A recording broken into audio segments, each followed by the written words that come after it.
Right,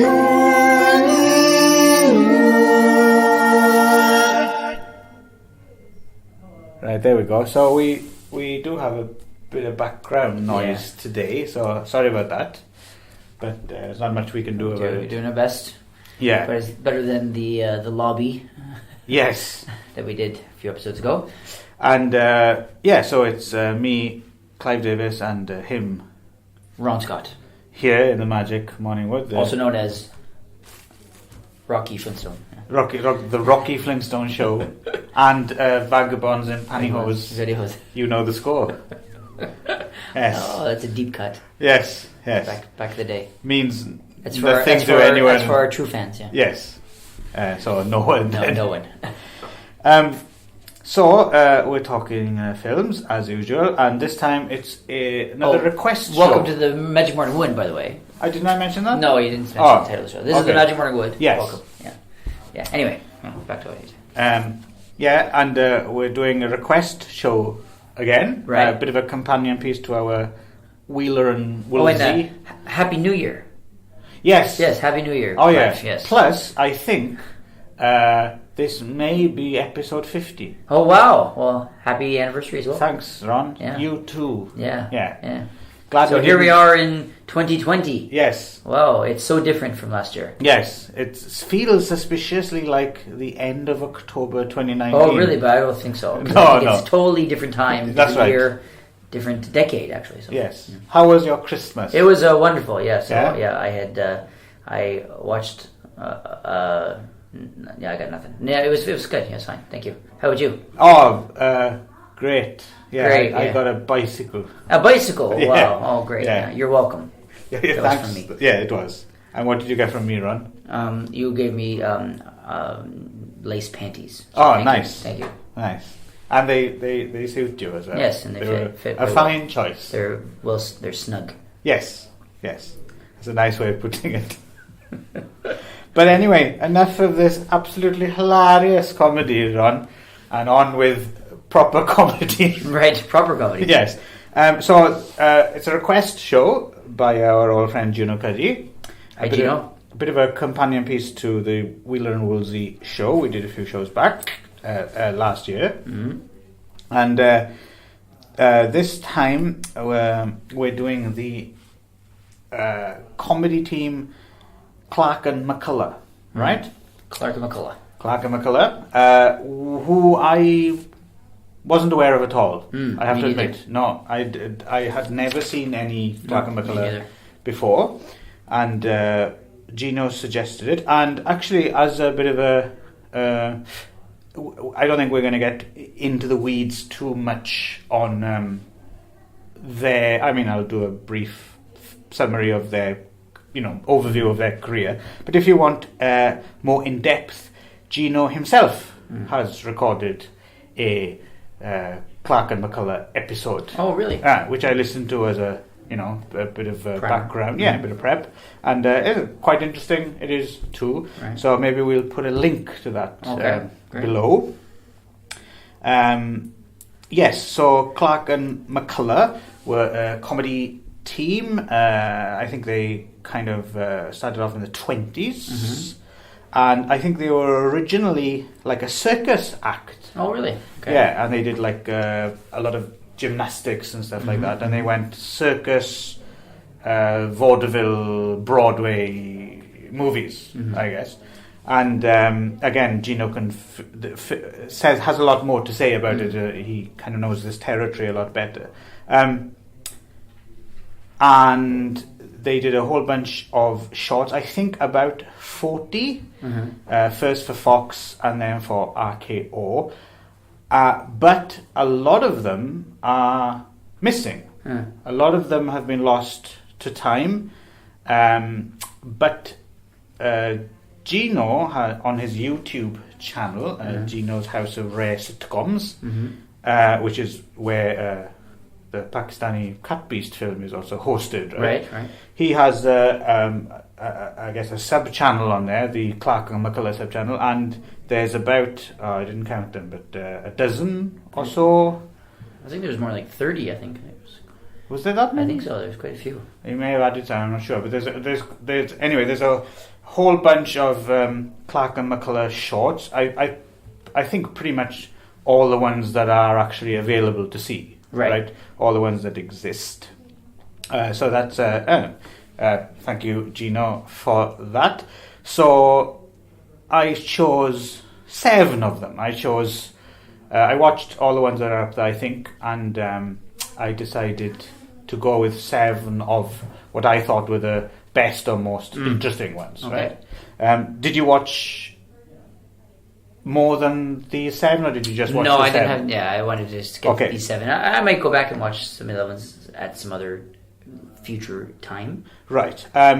So these are all from the early to mid 30s, and so let's jump in then, because we've got a few to get through, unless you have something you want to add, Ron. No.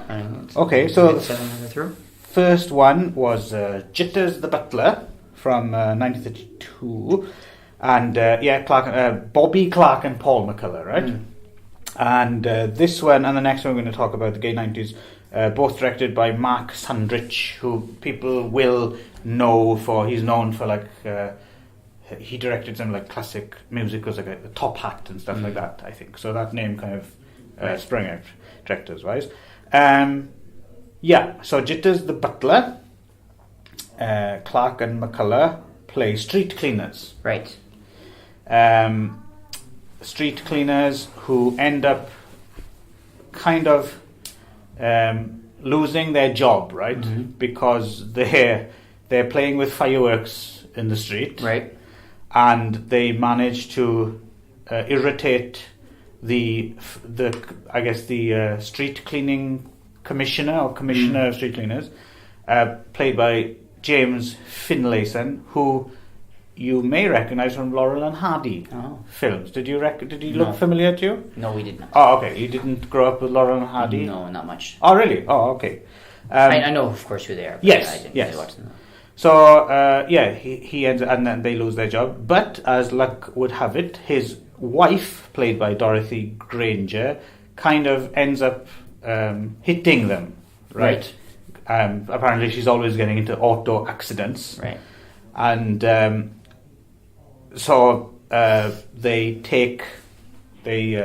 she takes them back to her house because they claim they're from Panama. So that's a bit far. Because he's got the hat. The Panama hat. Yes, and basically they go to the house where Dorothy Granger's having a dinner party as well, and then just all sorts of strange chaos ensues, and they rip people's coattails on their dinner jackets and things like that. And most peculiar, and the title as well, Jitters the Butler, is the butler. They have a bit of a strange relationship with the butler, don't they? Ask them to kick him in the butt. Pretty much. Over and over again. Yes. And he seems to love this. And I thought I had missed something, so I actually went back and watched it again, because I thought it was some kind of like a trick that they had said. Oh well, if we kick you in the butt, then it's sort of like it's a good thing. It's good luck, or that they were sort of fooling him. Right. There wasn't actually. There's nothing. No, it's just sort of like he says, "Please kick me." Oh, and okay, great. That's it. So it's an odd one, isn't it? Yeah, I didn't really know where it came from. Which is the main reason I chose this one. Actually, was just this strange sadomasochistic twist on. Is this? I don't know. Is this like? Is this playing in, because he's got an English accent, isn't he? Is this playing into the kind of stereotype of the kind of the British underclass who like to be subservient, and that is that whole thing. Could be, So, but it is certainly odd. Watching it, you're thinking, and he's like, I wonder, sir, if you may give me another kick. And the guy comes in and he goes, well, I never did that. He goes, well, you never asked me, sir. It's all quite homoerotic and strange. Yeah. And And actually, for me anyway, quite good fun. Yeah. Combined with them running around and throwing fireworks around and ripping people's coattails. It's quite anarchic, I guess. Did you enjoy this short? Yeah, it was alright. Yeah, I think in general, just an overview of all 7 shorts. I think I enjoyed them more than the Wheeler and Woolsey actually. Oh right, yeah, that's so, interesting. Yeah, so I liked them. I thought there was just more kind of traditional farce and comedy that and Wheeler and Woolsey I thought was. Some of it was a little bit hard to get. It was sort of went over my head. I think sometimes I didn't know what was happening. There was a little more. It's somewhat more cerebral, isn't it? Yeah, cerebral and abstract. So, but this one was just like a straight up like farce, slapsticky, stuff. So yeah, I enjoyed a lot of the elements of these. This one was. Although I did notice, and I don't know if this is necessarily a theme in all this kind of comedy, or at least this era, that most of the comedy comes from them just being general dickheads. like it's just them being rude to people. Right. And I was like, is this really what passed for comedy in the 30s? Is that you just be rude to people, and then that's funny because you're being rude to people. Right. Well, I did mention this before when we were talking about the Marx Brothers. Now I think Harpo's a git. Yeah. But they're both kind of like that. Like, yes. They're walking around like just ripping people's coats, and like, you're supposed to be like, that's hilarious. But I was like, that's like, I felt bad for the guy. Yeah, that goat was probably pretty expensive. You punch them out. Yeah. I suppose the saving grace maybe, which would probably have been more apparent when they were new, is I guess it's the class divide. Yeah, I assume it's like that they're street cleaners lower versus the higher class. Yeah, it's like, so. I think that's maybe what excuses it, yes, right? I guess, so if it went the other way around, but I think this is the theme amongst all of their ones, and it's not always a class thing, right? So this one was the kind of the biggest, like just basically destroying other people's property. So it was a bit more obvious in this one, but the other ones they're still kind of dicks in all of them. But I think that for some reason they're more likable. For some reason they didn't annoy me in the way that Harpo annoys me. For some reason, they didn't annoy me in the way that Wheeler did. I thought Wheeler was just I didn't really like him at all. I thought he was a real ass. So these two, they're dickheads and they're asses, but they're a little bit more likable, I think, in general. Right? There's a little bit more of like a playfulness to them. We should mention as well that Bobby Clark, his kind of shtick, which is almost exactly the same as Will. Well, what I was going to say is the extra thing he does, which I think is kind of funny, is he has painted on glasses. That was my next thing I was going to mention. Is that but like, that does make me laugh. He also has the cigar, so it was almost like he was trying to be Wheeler, but without the real glasses, right? So and that was seemed to be his trademark. He had them always had this painted on glasses. So interestingly enough, there's a crossover because they did a stage play. Clark and McCullough did one of their stage or reviews or whatever it was called The Ramblers. Was turned into adapted for a Wheeler and Woolsey film called The Cuckoos in 1930. Right. So, but I assume it's some sort of a trademark. But I tried to look it up and I couldn't find anything about why he has these painted on glasses or if there was a reason for it. I think it's just funny, his right? thing, right? Yeah. Okay. I mean, I found it funny. Yeah. Oh, at first I was kind of like, wait, is that painted? Like, what? Yeah, and then they're an odd duo as well. In so much, like you said, they're quite likable, but Clark seems to do most of the heavy lifting. That was the other thing, is that it seemed a lot more unbalanced than Wheeler and Woolsey too. That it's just Clark and McCullough is just kind of like hanging out there. He's very much a supporting. Yeah, and he laughs a lot. Right? Yeah, he just, like anything Clark does, he cracks him up, right? And I also found Clark a lot more just forgettable. I think in general, like he's this very kind of like bland look to him. I couldn't really remember which one he was all the time. Like there's so many supporting characters that he didn't really look. He's the one with painted on glasses. No, that's Clark. I mean, McCullough. Right? So McCullough, like I couldn't figure out which one. He was just this kind of like, like every man, which I guess is the point kind of thing. But he just because his parts were actually so like uninteresting compared to Clark's what Clark was kind doing. of like the instigator. McCullough just kind of runs He's around. He's a straight man, I guess, right? Kind of thing, right? So I suppose. Who, McCullough? McCullough, yeah. Yeah, I guess. Yeah. Even though he in the tradition of things, he looks like he might be the funny guy. He's round, right? Yeah. So Does it bear mentioning about McCullough's ultimate demise? Well, I was thinking we'd get to that at the end. Okay, Yeah. Sorry, let's race through these because they are kind of somewhat indistinguishable sometimes. They seem to blend into each other after a while. So yeah. So shall we go on to? Sure. Okay, the next one, the Gay 90s from 1933. Again, Mark Sandrich, and. Is it okay if I go ahead and do the plot things? Right. I'm trying to remember which one this was. Right. Okay. So this is the one when they seem to be campaign managers for some kind of political party for the good of the party. Right. For the good of the party, as they keep saying. I think this was the one I kind of... Did you zone out a bit? Zoned out more than this one did. Okay. This one was the least interesting, I think. And then, so basically, it's a smear campaign. They want to do a smear campaign against this guy called the Commodore, who's the other main political rival to the guy they work for, right? And actually, I like this one. This is the one basically where they end up staying. It's kind of, it does start off very plot heavy. You have all this stuff about the campaign manager and we're going to smear him and take a photo of him with like a sexy woman and all that. But then it just kind of descends into just madness, right? When they're staying, kind of descend in madness. But this one in particular, because they're staying at this hotel, right?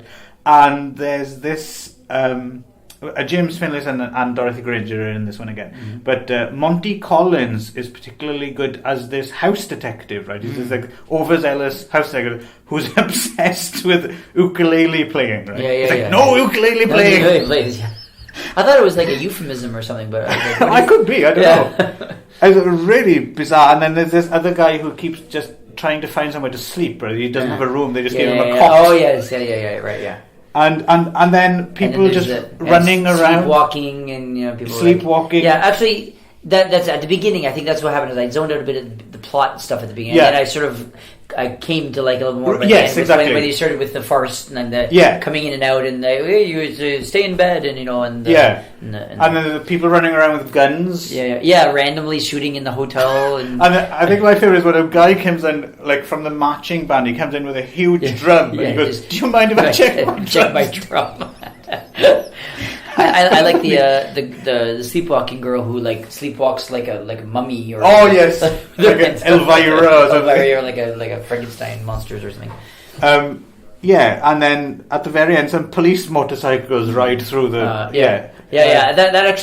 That was probably the one time I actually laughed out loud on any of them. I mean, they're all kind of like, amusing and chuckly, but I actually laughed at when there was like police motorcycles fighting. That was the biggest laugh I got. So. Yeah, no, I think I like the craziness of this. It's almost as if like halfway through they were just like, wow, fuck it. Sure. So what else can we throw in here? But good fun. That's all I got for this. Okay, the third was a Fits in a Fiddle from 1933. Right. And this has a basically there's a radio orchestra, right?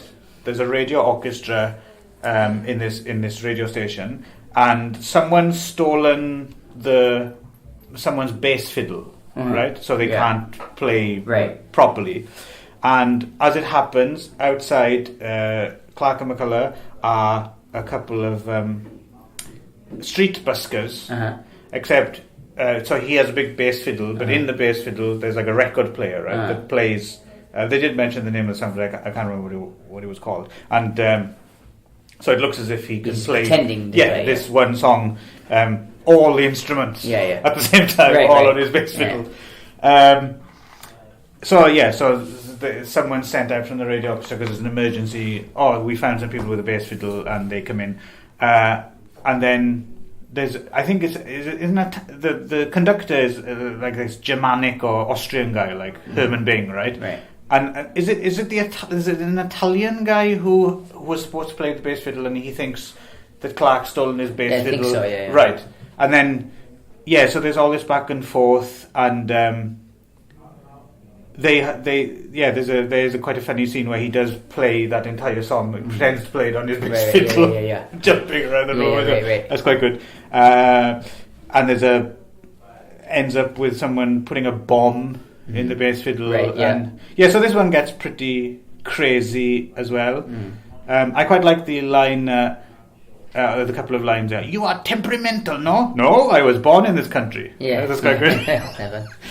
I enjoyed this one as well. You? Oh, and one other, not about this particular one, but Okay. just another thing, and Joe, I want to mention is that I watched these with the YouTube subtitles as well. All right. Yeah. Oh, okay. Which CC. added another level of comedy to them because they're often they're completely off. Are these the auto-generated? Yeah, auto-generated. Oh, because okay. there were no official ones. It was just auto-generated. Okay. So often. Why did you decide to do that? Because I don't know. Because the ones that Gino has uploaded on his channel are only they're all. Did you watch them on a computer or something? Yes. Yeah. So I watched them on my iPad with headphones, and they only come out of the left ear. Okay. And so I couldn't entirely always hear what they're saying. It was all like mono. I see. So I put on I was also on the train, and so there's a lot of the quality was not that good in sound wise. So I thought I'd put on there. So, but then it added a whole other level of comedy. Oh, okay. There you go. So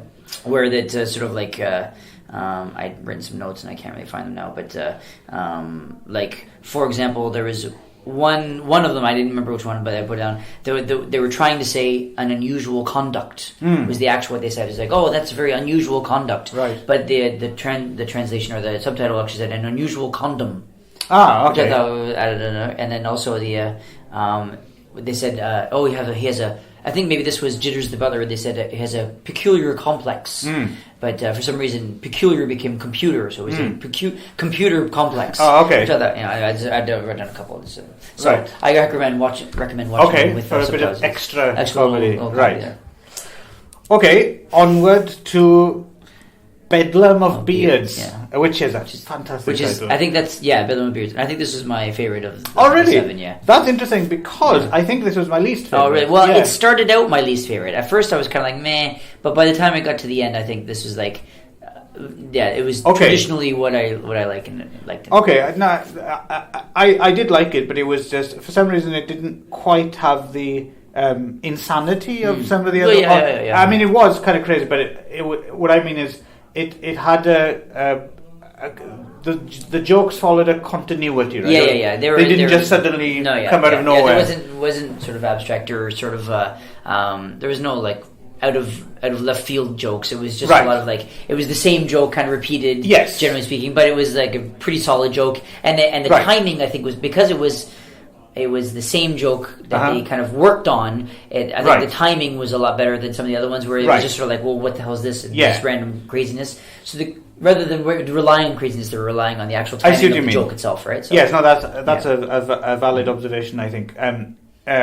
This is more of a door slamming comedy thing. Right? Yeah. It's really like the noises off, multiple door kind of thing. So basically, a cheese manufacturer has been kidnapped, for a ransom, and he's got this great big beard, and then Clark has the idea, which is actually a really stupid plan. Really, is I'm going to put a fake beard on you, McCullough, and then you go out, and then of course. They'll spot you, the kidnappers will spot you and assume that you're the escaped and they'll try and catch you again and then I'll follow them. It's just like, what? That's great. It's great farce right there. Right? So. Yeah. But of course, the actual cheese manufacturer's wife finds him and thinks he's the real McCullough and takes him home. And then there's another kidnapper with a beard who decides to, no one... And the kidnappers show up, and the kidnappers also have a beard on because they're trying to get the ransom money or something. Right. And so there's 3 of them all. Then the real one shows up, and so the 3 of them all with a beard. And right. The cheese manufacturer as well, the original one of the beard, is played by Gabby Hayes, who people may know from the old 30s and 40s westerns. He was a sidekick, like a comic. Yeah. He was after with John Wayne and people like that.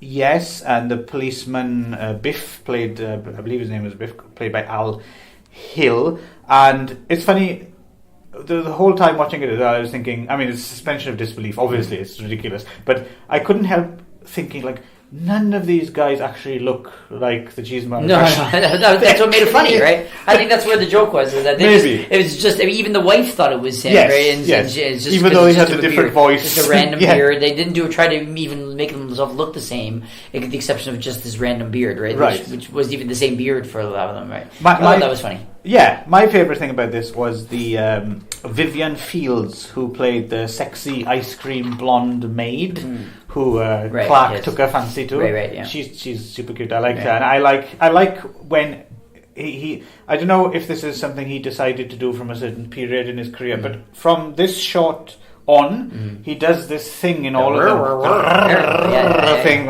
he like rubs his feet on the floor. I quite like that. I like. To be honest, I have a thing for. I like when this era of that kind of people do that. What a tomato! Kind of that kind of thing. The blatant sexism. Yes.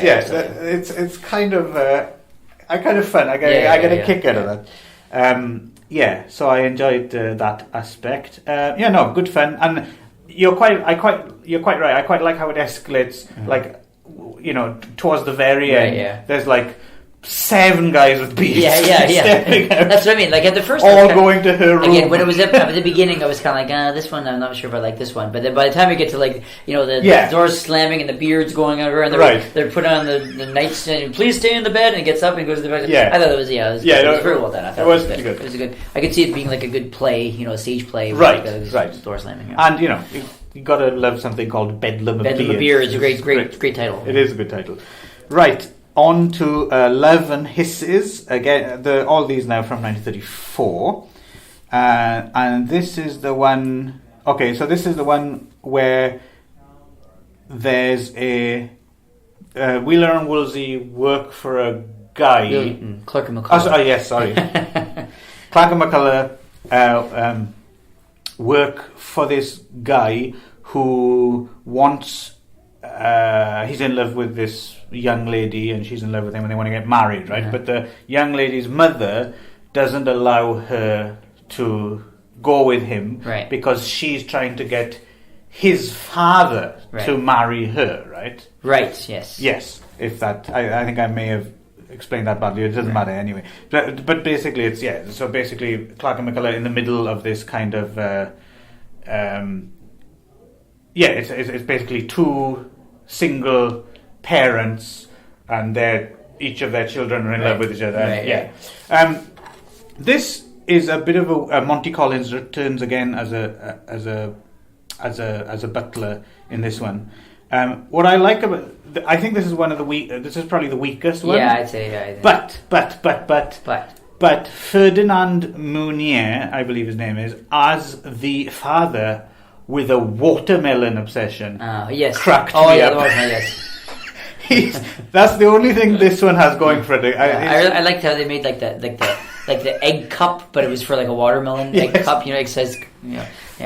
He's eating the watermelon like a hard-boiled egg. The look on his face when he's about to eat the water. I'd sell my soul for a good piece of water. It's like, wow, that's he sold it. Fucking hilarious. He swung for the fences in that one. Yeah, and that's all I got for this one. Other than that, it was a little bit. It was a weak one. It was a forgettable one. Yeah. So. But just his love of watermelon was just that was great.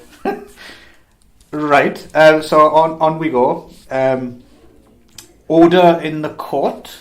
Right. And this one is basically a woman wants a divorce from this guy so she can marry a prize fighter, right? A boxer. You're right. Called Plug Hardy, played by Tom Kennedy. And he's willing to give her a divorce, but he doesn't want to pay any alimony, right? Right. But she's hired this hotshot lawyer, and he's hired Clark and McCullough. Yeah. Yes. Yeah. So, and they try and get incriminating photos of the other lawyer with a hot girl and all that, and this is pretty nuts from the beginning, right? This is just what the fuck. This was a lot of chaos. Yeah, Clark and McCullough invite a marching band into the court. And there's this great back and forth. This is some really good, far stuff. It's really good in this one. It's really good back and forth between him and the judge as well. Like, I object, and I haven't said anything yet. Yeah. And then, I don't object, and then the judge is about to. He doesn't know what to say. It's good, fast paced. Very yes, it's a fast one. Yeah, very Groucho Marx-y as well. I thought. Yeah. So this was good fun. There's no real duds so far, I don't think. The weakest one was Love and Hisses. Yeah. But, still it's got Fernand Muniz, Watermelon Fetish, which, great.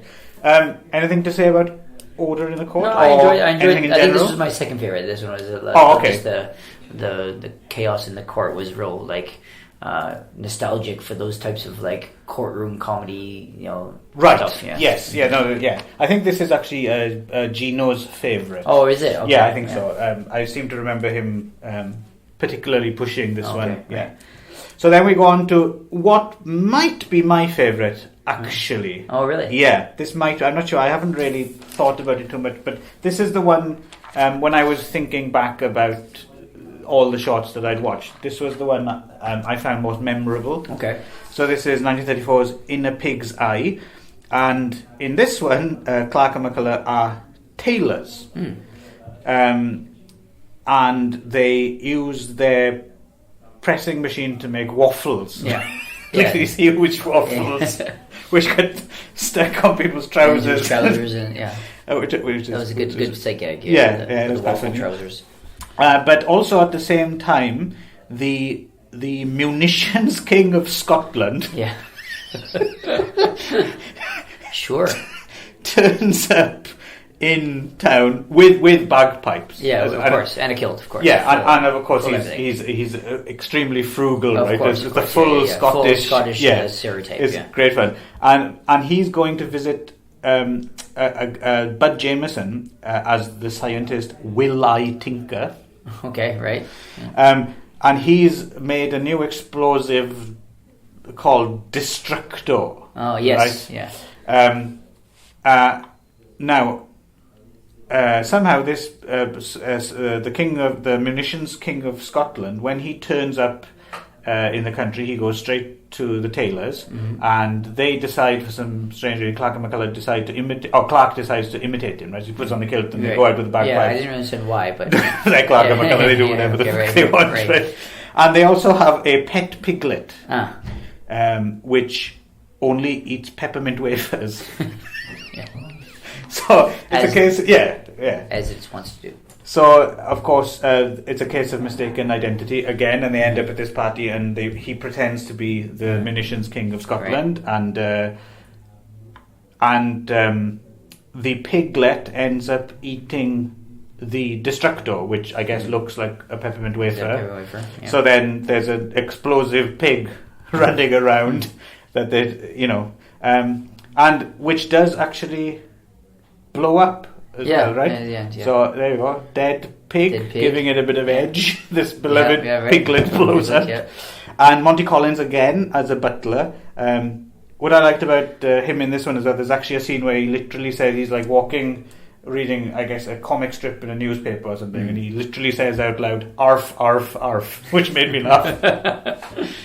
I like this one because it's just madness. It's just bagpipe music and stupid Scottish accents and exploding pigs, and I thought this was quite a lot of fun. Yeah, you enjoyed? Yeah, that was a good one. Yeah. We will race through them, didn't we? Yes. So as you alluded to, McCullough in 1936. Apparently, after having left like a sanatorium or something, he was dealing with depression. Right. Yeah. Apparently, went into a barber shop, and what did he do, Ron? And he was chatting up the barber, and as the barber's back was turned, he asked for a shave.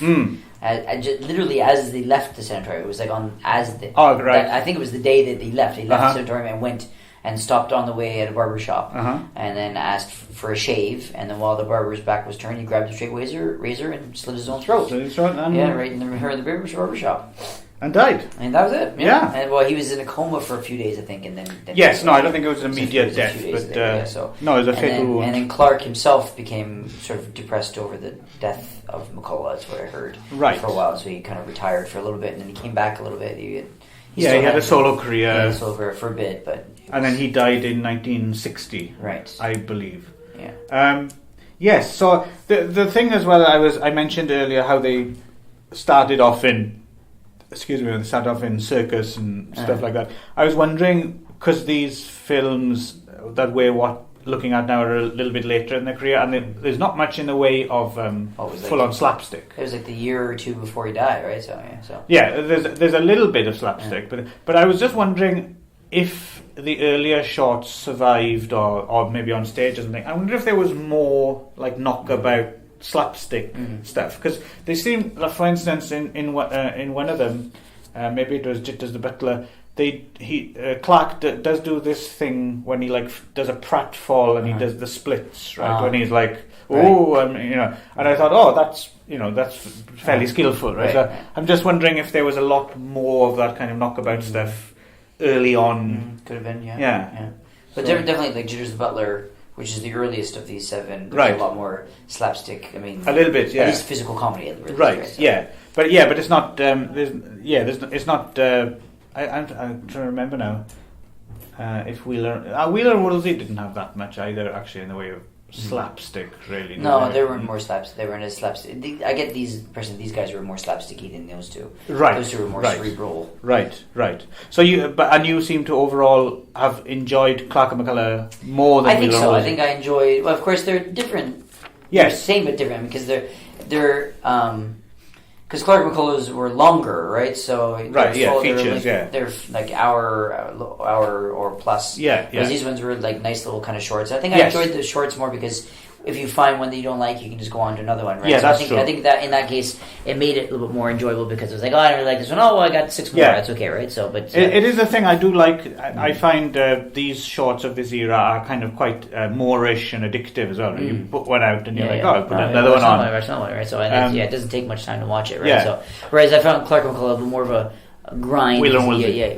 Wheeler and Woolsey. Thank you. Right. Trying to more of a grind kind of sit through like the whole thing, right? Because they had the ups and downs, and if it was one I didn't like, then I had to still wait to the end, Right.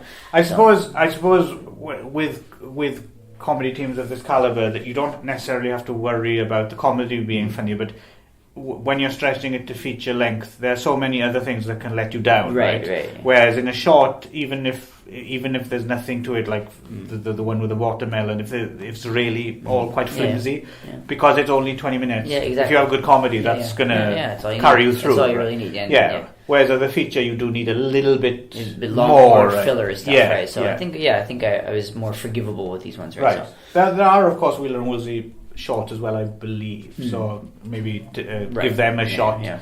But it's interesting, like you said, they're kind of the same but different. But it's when you do start kind of getting into it a bit more. Like as an outsider, if you just saw all these different comedy teams of the era and you'd see like one film, or it might all kind of run together. But when you sit down and you watch like 7 shorts in a row, you really get to know their flavour, as distinct from So it's, I'm grateful to Gino for requesting this, actually, because it made me sit down and kind of evaluate them and kind of and their own merits, right? And I think they are worth. I mean, we were talking about Wheeler and Woolsey being rediscovered. I think Clark and McCullough as well, right? Are worth. I hope so. I hope they do. It's a shame that they all got lost. Lost. It would be nice if someone put out some kind of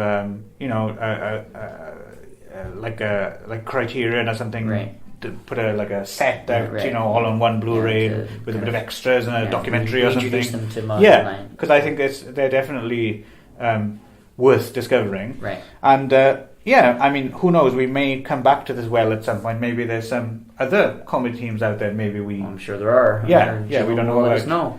Yeah, I'm sure you will. I need to get my hands on. Actually, there's a Leonard Maltin book from a few decades back now. He wrote a book about comedy teams, and apparently that's still pretty definitive. Oh, really? Okay. So maybe I'll get my mitts on that. And So yeah, give it a shot. It's on YouTube channel. Yeah, thanks to Gino. What's Gino's YouTube channel? Well, what I'll do is I'll just put a link. Yeah, I'll put a link down here, and I'll also put a link to the podcast Gino did about Clark and McCullough as well, because that gives you more background detail that we were able to. We're just kind of dealing with the films here. I had a lot of fun with this. Yeah, thanks, Gino. Yeah, cheers. Yeah, cheers. And that's it, I guess. Yeah, it's great. A bit of a short episode to kick off the new year. See ya.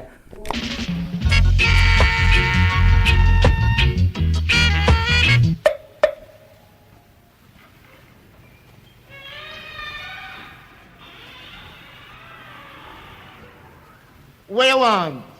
One time man come to see the barber, you know. We come see the barber for. But it wants to say man come to shave the barber, you know. And that you come say, shave the barber then.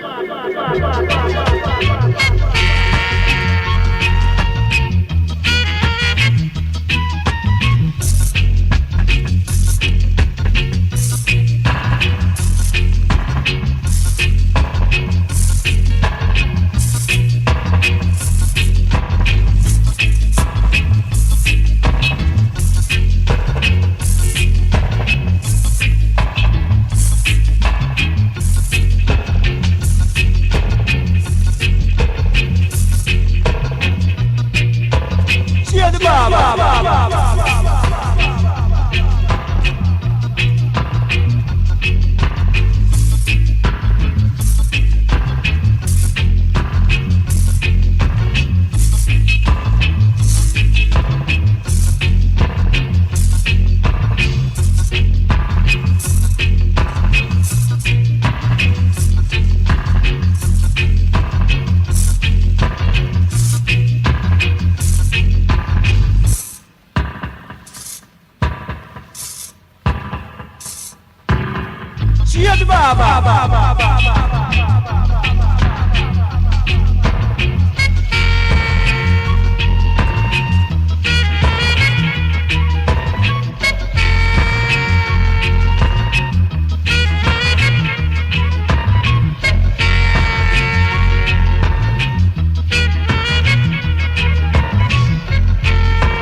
Shave the barber.